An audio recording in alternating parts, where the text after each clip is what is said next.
Ngayon po, focus lang po tayo tungkol sa mga dapat yung iwasang kainin at mga inumin na bawal.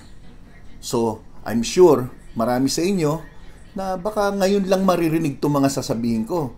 Kasi ang alam niyo lang siguro, bawal alak. Ano na, tapos na. Anong bawal kainin? Basta bawal yung mga may mani o mga beans. Ay, nako, yan ang papaliwanag natin. Pero before natin umpisahan ang ating paliwanagan, syempre, huwag niyo munang kalimutan mag-thumbs up kayo, mag-subscribe dito sa Gabay sa Kalusugan, at i-click nyo na rin po yung notification bell para updated po kayo. Okay? So, umpisahan natin ang discussion sa pagtalakay tungkol sa tinatawag na history at review tungkol po sa gout. So, ito na po. Alam nyo po ba na ang gout nung araw, ang tawag dyan, the king's disease or